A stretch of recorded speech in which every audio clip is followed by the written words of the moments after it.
लौह पुरुष भारत के बिस्मार्क रची, जिन्होंने एकीकरण की अनूठी मिसाल, भू राजनीतिक एकता के स्थापक, शक्ति बन सशक्त सत्याग्रह की, वो सरदार कर गए कमाल।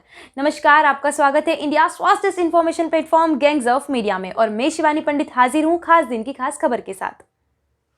सर्वप्रथम आप सभी को हमारी टीम की ओर से एकता दिवस की हार्दिक शुभकामनाएं। जैसा कि हम जानते हैं कि आज सरदार वल्लभ भाई पटेल की 145वीं जयंती है और इसी उपलक्ष्य में हमारा देश राष्ट्रीय एकता दिवस मना रहा है। तो आइए बिना देरी करे जानते हैं सरदार वल्लभ भाई पटेल के जीवन से जुड़े पहलुओं को।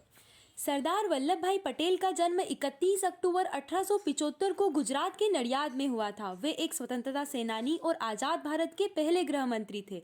स्वतंत्रता की लड़ाई में उनका महत्वपूर्ण योगदान था, जिसके कारण उन्हें भारत का लौह पुरुष भी कहा जाता है। एक किसान के परिवार में जन्मे सरदार के पिता का नाम झवेर भाई और माता का नाम लाडबा देवी था। सरदार पटेल अपने भाई बहनों में सबसे छोटे थे। सरदार वल्लभ भाई पटेल की शिक्षा का प्रमुख स्रोत स्वाध्याय था। उन्होंने लंदन से बैरिस्टर की पढ़ाई की और उसके बाद पुनः भारत आकर अहमदाबाद में वकालत शुरू की। सरदार पटेल ने महात्मा गांधी से प्रेरित होकर स्वतंत्रता आंदोलन में भी भाग लिया था। उनके द्वारा इस लड़ाई में अपना पहला योगदान खेड़ा संघर्ष में दिया गया, जब खेड़ा क्षेत्र सूखे की चपेट में था और वहां के किसानों ने अंग्रेज सरकार से कर में माफी की मांग की थी। जब अंग्रेज सरकार ने इस मांग को स्वीकार नहीं किया तो सरदार पटेल, महात्मा गांधी और अन्य लोगों ने किसानों का नेतृत्व किया और उन्हें कर न देने के लिए प्रेरित किया।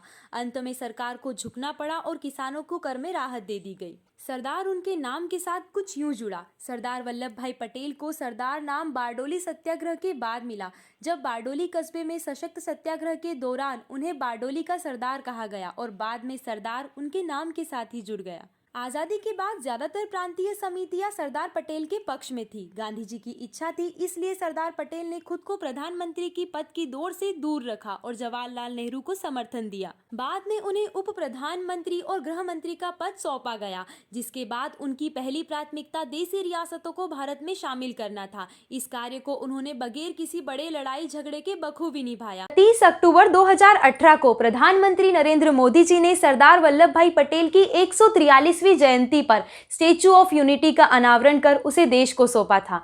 माना जाता है कि यह विश्व भर की सबसे बड़ी प्रतिमा है। तो आइए उन मुख्य बातों को जानते हैं जो आपको स्टैच्यू ऑफ यूनिटी के बारे में पता होना चाहिए।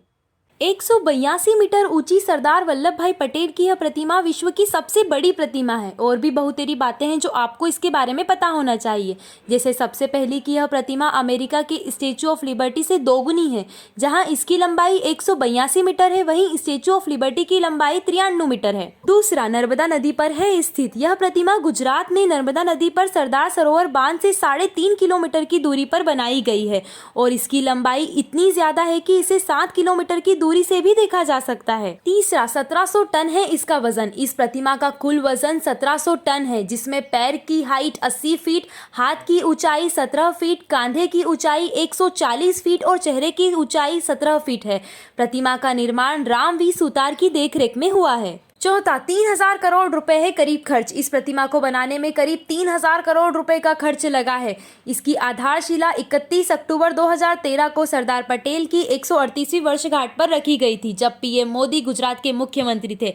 इसके लिए भाजपा ने पूरे देश में लोहा इकट्ठा करने का अभियान भी चलाया था। पांचवा, यह प्रतिमा 180 किलोमीटर प्रति घंटा चलने वाली हवा में भी स्थिर खड़ी रह सकती है। इसके अलावा प्रतिमा 6.5 तीव्रता के भूकंप को भी सह सकती है। छठा, ऊपर जाने के लिए लगी है लिफ्ट। स्टैच्यू ऑफ यूनिटी तक पहुंचने के लिए लिफ्ट भी लगाई गई है। यह लिफ्ट प्रतिमा की छाती तक पहुंचेगी। वहां से खड़े होकर नर्मदा नदी का नजारा भी देखा जा सकता है। इसमें लेजर लाइटिंग भी की गई है, जिससे कि रात की रौनक अलग ही होती है। सातवां, बरसों तक नहीं लगेगी जंग। सरदार वल्लभ भाई पटेल की इस प्रतिमा को अत्याधुनिक तकनीकों के इस्तेमाल के जरिए बनाया गया है। इसे बनाने में 4 धातुओं का उपयोग किया गया है, जिससे कि बरसों तक इसमें जंग नहीं लगेगी। स्टैच्यू में 85% तांबा का इस्तेमाल किया गया है। आठवां, वैले ऑफ फ्लावर और टेंट सिटी। इस प्रतिमा के साथ साथ 250 एकड़ में एक वैले ऑफ फ्लावर भी बनाया गया है। इसमें 100 से ज्यादा तरह के फूलों के पौधे लगाए गए हैं।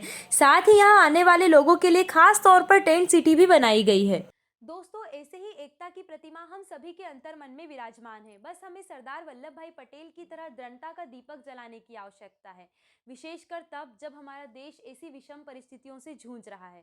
साथ रहे, आबाद रहे। अगर आपको हमारा ये वीडियो जानकारीपूर्ण लगा हो तो इसे लाइक कीजिए, ज़्यादा से ज़्यादा शेयर कीजिए और ऐसे ही देश और दुनिया की तमाम खबरों के लिए हमारे चैनल को सब्सक्राइब करना ना भूलें।